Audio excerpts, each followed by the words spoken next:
Hi everyone, welcome to the first video of Module 7 for Kines 7103, which is taught in the Department of Health, Kinesiology, and Recreation here at the University of Utah. In this module, we're going to be talking about moderated and nonlinear models.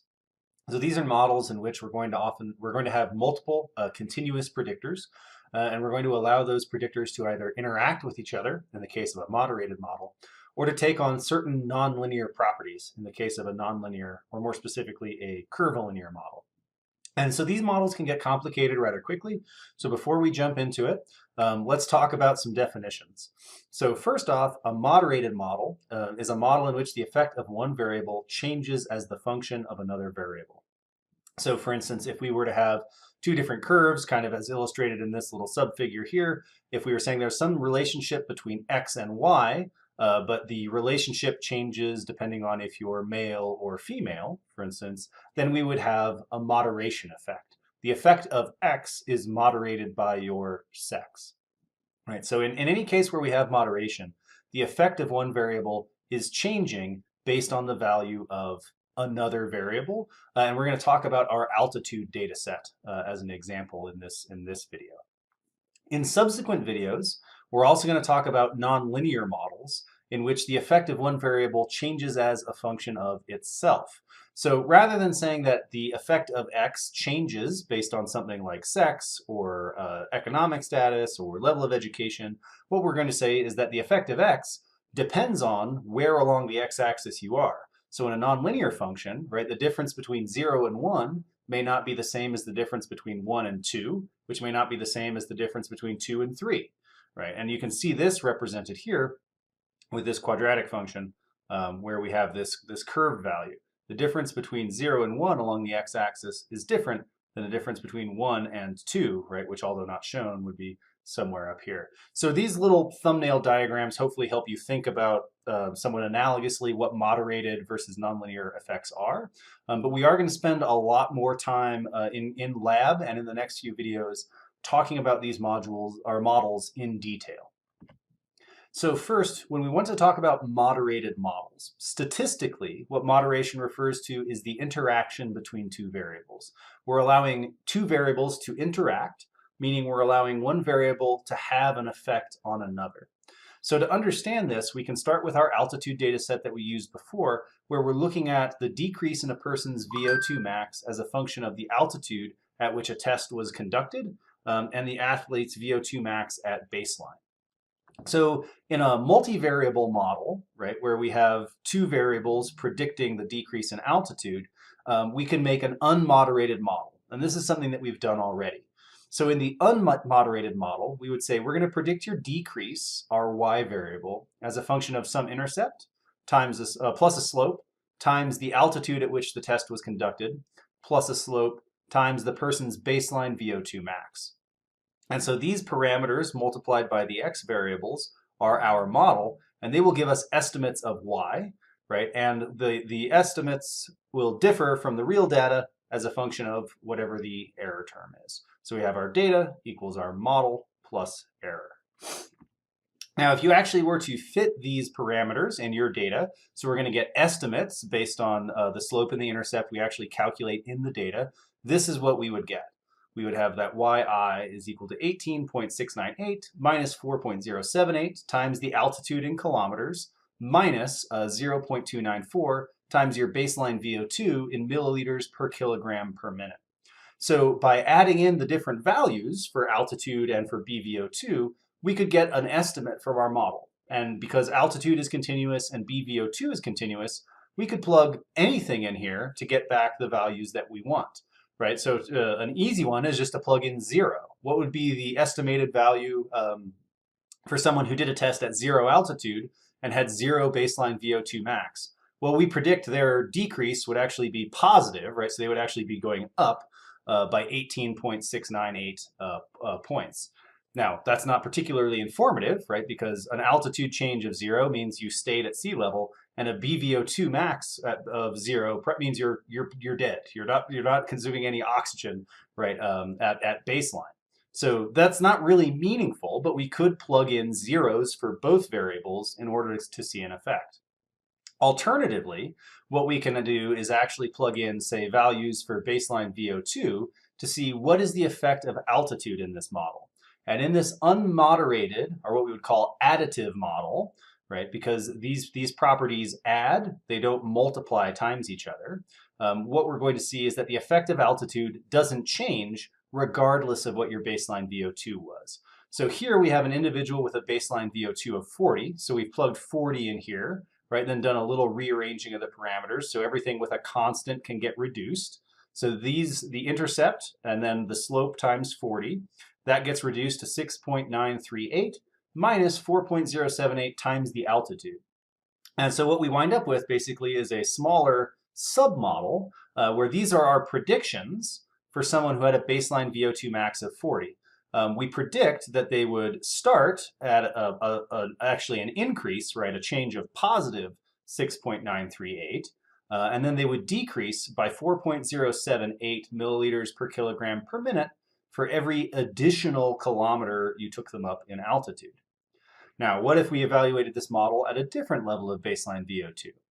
Well, so we can say for someone with a baseline VO2 max of 55, we can plug that value in here, right? And then through a little rearranging, we can get all of our constants together. So those reduce down to 2.528, but the slope for altitude is still the same. So this estimated line for people who had a baseline VO2 max of 55 is a little bit lower, right? The intercept starts lower, but it changes at the same rate. At zero elevation, we expect them to have a slight increase actually in their VO2 max of 2.528, but for every one additional kilometer we take them up, we expect their VO2 max to decline by 4.078. So again, these lines have different intercepts, but identical slopes.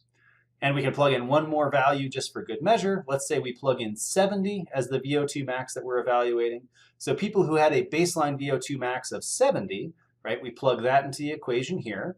Doing a little rearranging, we can get all of our constants together. So we generate a unique intercept, but the effect of altitude is unchanged. So this reduces down to negative 1.882 minus 4.078 times altitude. So if we didn't take them up, right, we just retested them at sea level, their VO2 max would be expected to decrease by 1.882, but the effect of altitude is not changed. So because this is an additive model, right, and altitude is never multiplied by baseline VO2 max anywhere in the model, these things don't interact. Your baseline VO2 max will determine your intercept, and it has an effect on the intercept, but it doesn't have an effect on altitude itself. So everyone, regardless of what their baseline VO2 max was, would get the same estimated effect of altitude. And if you did this the other way around, you could also present the data that way, where whatever your altitude was, the relationship between baseline VO2 max and the decrease in VO2 max would be the same, and altitude would be changing your intercept, but it wouldn't be changing the slope for baseline VO2 max. So in this additive model, these two factors don't interact. In order to get them to interact, we actually have to have a third parameter and a new variable where we multiply altitude by baseline VO2 max. So we can ask this question now if we make a multiplicative moderated model. We can say, does the effect of altitude depend on a person's baseline fitness? And there's actually some physiological data to suggest this is the case, where fitter individuals will actually experience a bigger decrease in their VO2 max when you take them up to altitude. Their absolute VO2 max at altitude is still going to be higher than a less fit individual's, but their relative decline is going to be greater. And we'll show you what that looks like in a second if that doesn't make sense. But what this is asking then is, does the effect of altitude depend on fitness? Because the effect of altitude is going to be bigger for our more fit people. We expect them to show a bigger decrease in VO2 max the higher their baseline VO2 max was. And if you're less fit, altitude shouldn't affect you as much. You'll still decrease, but you won't decrease by as much. So in order to ask that question, we're going to add a third variable and a third parameter. So the parameter is beta 3, right, which is in the population, we think there is some effect of this interaction. And the interaction is actually a third variable, where for each person, we multiply the altitude that they went to by what their baseline VO2 max was. And literally, we are multiplying those two numbers together to create a third variable that we're going to enter into our equation. So we have then a model A where we have all of these parameters together. And if we wanted to test just this interaction, right, we would compare it to the unmoderated model where we had everything but this interaction.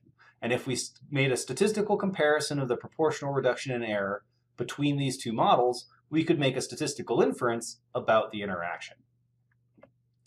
So it probably isn't intuitive why multiplying two values together would allow them to interact. And the book does present some, I think, useful graphics for this to help try and show you how we can think about this as a plane in space, and if we multiply them together, it allows the plane to bend.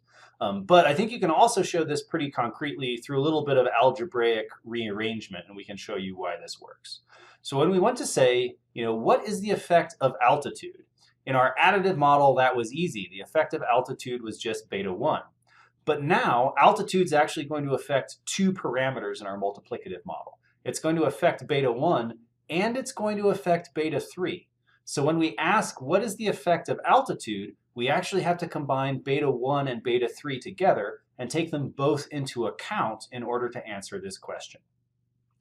So in our multiplicative model, when we say what is the effect of altitude, the answer is that it depends on your baseline VO2. Right? And again, the reason for that is that altitude is getting multiplied by both beta 1 and altitude is getting multiplied by baseline VO2 and beta 3. So the value of BVO2 here is ultimately going to affect beta 3 and therefore is ultimately going to change the effect of altitude. Because if baseline VO2 is very small, right, beta 3 gets relatively smaller. So you're multiplying altitude by a smaller value. If baseline VO2 is larger, beta 3 gets relatively larger, so you'd be multiplying altitude by a larger value. And then ultimately, whatever happens over here is going to get added to beta 1 over here. And we can show you that if we break it down step by step. So first, let's plug in a particular value for baseline VO2. We're just going to pick 30 milliliters per kilogram per minute. So then if someone has a baseline VO2 of 30, that's going to replace this variable here, right? Because now that value is known, it's a quantity. And that's going to replace baseline VO2 over here. We can then do a little bit of rearrangement because now we're going to have two sets of parameters that have altitude in them and two sets without. So B2 or beta 2 times 30 is going to go with beta 0, and these are going to create the intercept for people with a baseline VO2 of 30, right? When we add these two values together, whatever they end up being in our fitted model, this would create the intercept for people with a baseline VO2 of 30. Now over here, we're going to put everything that has altitude in it, right? And when we have that together, we can actually say, oh, well, I have altitude in beta 1, and I have altitude in this product times beta 3. So I can actually take an altitude out of both of those to create a separate compound slope, right? So here we have the slope, we have the intercept, beta 0 plus beta 2 times 30, right? So this is sort of the intercept for people with a baseline VO2 max of 30. And then beta 1 plus beta 3 times 30 would actually be the slope for people with a baseline VO2 max of 30. Because their beta 3 times altitude times 30, right? We can take an altitude out of that. Beta 1 times altitude, we can take an altitude out of that to actually create this slope here, what's referred to as the simple slope, right? Because this is a reduction of the more complicated model, so we call it the simple slope. But it's actually going to be beta 1 plus beta 3 times that value for baseline VO2. And therefore, as this gets bigger, you can see the effect of altitude would change depending on what the value of baseline VO2 was. And just to show you, right, we can do this again. If we plug in 50 instead of 30, we start off with our unfitted model, right? And we have our different variables, some of which have altitude in them, some of which don't. If we're going to plug in a value of 50 for our baseline VO2, now it's beta 2 times 50 and beta 3 times altitude times 50. We can take everything that doesn't have an altitude in it and put it together over here to create an intercept. And we can take everything that does have an altitude in it, right, and put it together over here to create a complex slope, right? And then what we're going to do is solve the complex slope to create a simple slope by taking altitude out of it, right, and fixing baseline VO2 at a particular value. So for people with a baseline VO2 of 50, it would be 50 times beta 3 plus beta 1, and that would become the simple slope of altitude when baseline VO2 is equal to 50. Thus, in a moderated model, the effective altitude changes with a person's baseline VO2 because by multiplying these values together to create a new variable, we have this additional parameter. And this parameter is going to modify each of the simpler parameters that come before it. Beta 3 changes beta 1 depending on what your baseline VO2 is. And beta 3 would also change beta 2 depending on what the altitude was that it took you to. So this is the interaction. This is the moderation. This tells us how the effective altitude changes as a function of baseline VO2. And at the same time, it tells us how the effective baseline VO2 changes as a function of altitude. In each of the models we're going to look at in this video, we're going to talk about it as the effective altitude as a function of baseline VO2, because altitude was something that was controlled by the experimenter, right? These were simulated altitudes that people were taken up to, whereas baseline VO2 was not. Baseline VO2 was a naturally occurring variable, right? We had athletes come in who all happened to have a certain baseline VO2. So for our purposes, we're going to stick to interpreting this as the effect that baseline VO2 has on the effective altitude. But you could interpret this interaction either way, and they would both be equally valid. Okay, so to determine if there is an interaction in our data, we're in lab, we're going to work on this using the altitude data file, and we're going to see how the VO2 max of these 105 athletes changed as a function of the altitude at which their VO2 max was assessed, their baseline fitness, and the interaction of those two terms. So again, these athletes were tested at baseline. Using a hyperbaric chamber, they were then taken up to a simulated altitude, and then we had them do a VO2 max test again, so we can look at their the change in their VO2 max, right? The test minus the baseline, or sorry, the baseline minus the test, as a function of the altitude that we took them to and what their baseline VO2 max was. So on the y-axis here, we have a decrease, right? So if they're going down, that means they are below what their baseline assessment was. If they're going up on the x-axis, that means these athletes were taken up to a higher altitude. And if the color of the dots tells us something about what their baseline VO2 max was. So sort of the cooler colors, the blue colors, are people who had a very high baseline VO2 max. And the warmer colors, or the red colors, are people who had a relatively lower VO2 max. But these were all athletes, so they had a reasonably high VO2 max for the population. Again, in order to explore this interaction in a model, we're going to have a model A where we have all of the parameters in the model at once. And if we want to make a full model comparison, we'd be comparing that to a model with just beta 0. Now, if we wanted to compare this, or if we wanted to test just the interaction by itself, right, we would actually want to compare this to a model C that has everything but the interaction. Okay. But for the full model comparison, these are the two models that we would compare. So you run this linear model in R, and here's the formula for doing that, and you get these outputs. You can see that we have coefficients, so we get an intercept, we get a slope, right? So this is our estimate of beta 1 for the effective altitude. This is our estimate of beta 2 for the effective baseline VO2 max, and this is our estimate of beta 3 for the interaction of altitude with baseline VO2 max. We also get standard errors for each of those slopes, t-values, and statistical tests of significance. Down at the bottom, we get the full model comparison information. So we get the multiple R squared for the full model. We get the F statistic and the statistical test for that F observed for the full model. So before we go further, I want to talk about each of the individual model comparisons that go into these statistical inferences so you can see exactly where those numbers are coming from.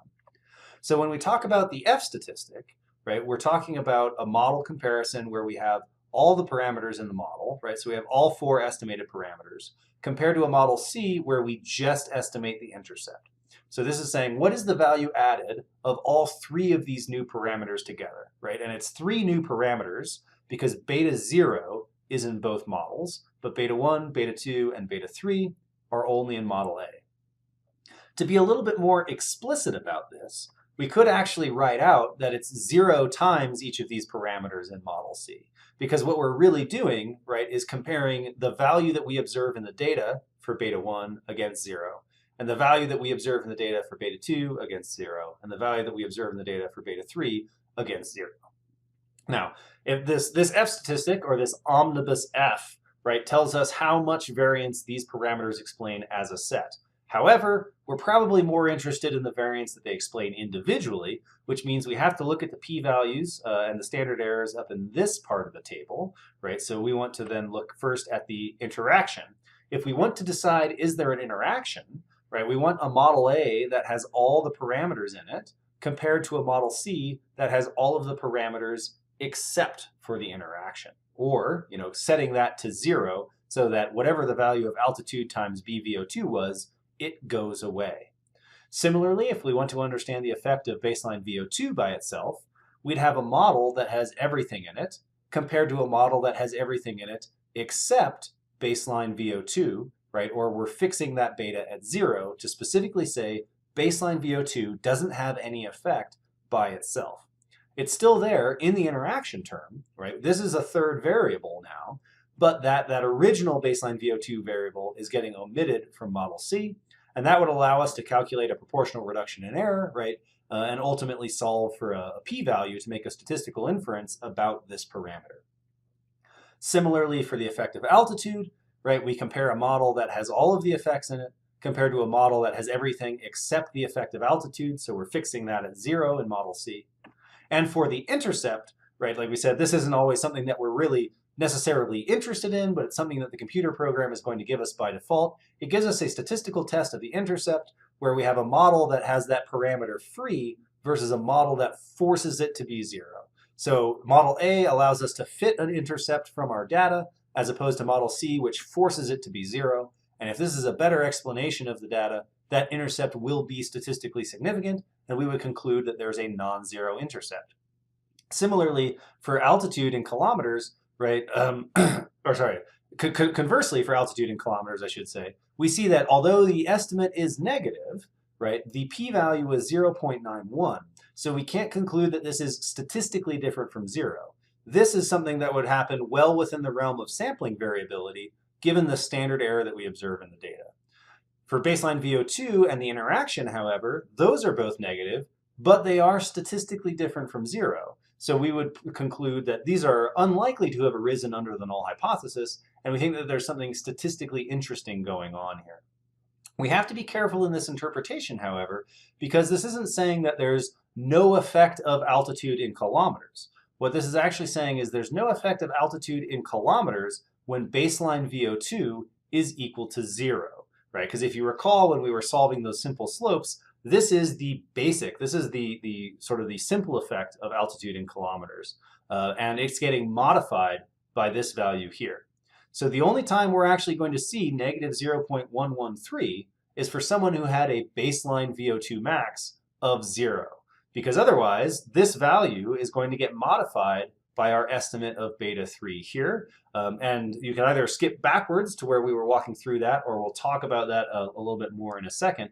But it's important to remember that when we have multiple x's in our model and they're interacting with each other, this is the effect of altitude when baseline VO2 max is 0. And this is the effect of baseline VO2 max when altitude is 0, because we have this extra interaction term that's going to modify both of those simple effects. So what does this interaction term mean then when we look at our data? Well, what it means is that the effect of altitude depends on your baseline fitness, and we want to take a little bit of time showing exactly what that means. So here's our model, right, with the unfitted parameters that we're going to try to estimate. Here is our model when we've actually fit those betas, we've estimated them, right? So we have specific values that we're going to plug in there. And then we can do a little bit of rearranging to solve for a specific situation. So if we want to know what the effect of altitude is for someone with a baseline VO2 max of 40, I have to plug in 40 for each of my baseline VO2 maxes. So this will become a constant, right? This will become a constant, and then I can reduce this and this together to create an intercept, and then I can combine beta 1 with beta 3, right, multiplied by baseline VO2 max in order to get this slope. And then I get what we would call the simple effect, right, of altitude for participants with a baseline VO2 max of 40. Now, again, it's called the simple effect because the effective altitude is complicated. It depends on your baseline fitness, but we call it the simple effect in this specific context because we've fixed baseline VO2 max to be a specific value. And for people with a baseline VO2 max of 40, their data are actually best explained by this equation, an intercept of 4.156 and a slope of negative 3.073. And we can plot that result on the graph. So you can see for people with a baseline VO2 of 40, this is what our model would estimate. Now, what if we change this? What if we said we have a baseline VO2 max of 55? All right, so we can take a baseline VO2 max of 55, put that value into our fitted model. So BVO2 gets replaced by 55 here, and BVO2 gets replaced by 55 here. We can create an intercept by combining beta 0 with beta 2 times 55, right? And we can create a slope by combining beta 1 and beta 3 times 55. And we pull the altitude out of both of those to get a new line. And this is actually the simple effective altitude for people with a baseline VO2 max of 55. And for people with that baseline VO2 max, their data are best explained by this linear function, 2.521 minus 4.183 times altitude. So if we were to plug in the various values of altitude to get our model estimates, it would look something like this, right? So for a person with a baseline VO2 max of 55, they have a predicted decrease of, let's see, at 3 kilometers. Let's say that's about a decrease of 9 milliliters per kilogram per minute. So for someone with a baseline VO2 max of 55, we predict them to decrease by 9 points at 3 kilometers, whereas someone with a baseline VO2 max of 40, we thought they'd have a decrease of a little over 5 at 3 kilometers. Well, and what if we increase this even further? What if we took the baseline VO2 max up to 70? So in the case of someone with 70, right, we solve and reduce the model in exactly the same way. We plug in 70 into our fitted model. So baseline VO2 becomes 70 here, and baseline VO2 becomes 70 here. I can combine the estimate of beta 0 and the estimate of beta 2 to get an intercept. And I can combine the estimate of beta 1 and the estimate of beta 3 to get a slope. And by reducing all of this down, I can get the simple effect of altitude for people with a baseline VO2 of 70. And for people with a baseline VO2 of 70, we can see that they have an intercept of 0.886 and a slope of negative 5.239 times altitude. So as altitude increases for people with a baseline VO2 max of 70, they actually show an even steeper change, a greater reduction as we increase, right? And this is what we mean when we say there is an interactive effect, or that the effect of altitude is moderated by your baseline fitness. For people with very high baseline fitness, this slope is very negative. However, for people with a lower baseline fitness, right, this slope is not as severe, and the actual drop-off with altitude is reduced. So because the effect of altitude depends on your baseline fitness, right, this is a statistically significant interaction, and we actually see a lot of variance being explained by the inclusion of this third parameter in our model. Now, hopefully this helps you visually understand what this rather complicated model is actually trying to show you, right? But the other way you can simplify this model, right, is to write out the simple effects, where we're going to fix a value to one particular value. So we're going to fix this variable, baseline VO2, at a value of 40. That allows us to get a simple effective altitude for people with a baseline VO2 of 40. We can fix it at 55 to get the simple effect for people with a baseline VO2 of 55. And we can fix it at 70 to get the simple effect for people with a baseline VO2 of 70. And again, these are referred to as simple effects because for each of these groups we can estimate a single line. But for everyone, the answer is not so simple. And in fact, the model is more complicated than that because the effect of altitude depends on your baseline VO2 max. And again, we can make statistical inferences about this the same way we've made statistical inferences about other parameters in simpler models in the past. We're going to let the computer do the heavy lifting for us in terms of calculating the sum of squared errors for each of these parameters, but we'll get an ANOVA table that obeys all the same rules that we've seen in the past. We'll get a sum of squared errors explained by the intercept, our estimate of beta 1, right, which in this case was altitude, our estimate of beta 2, which in this case was baseline VO2 max, our estimate of beta 3, which was the interaction of altitude by baseline VO2 max. We'll have the residuals, right? What's left over in the augmented model.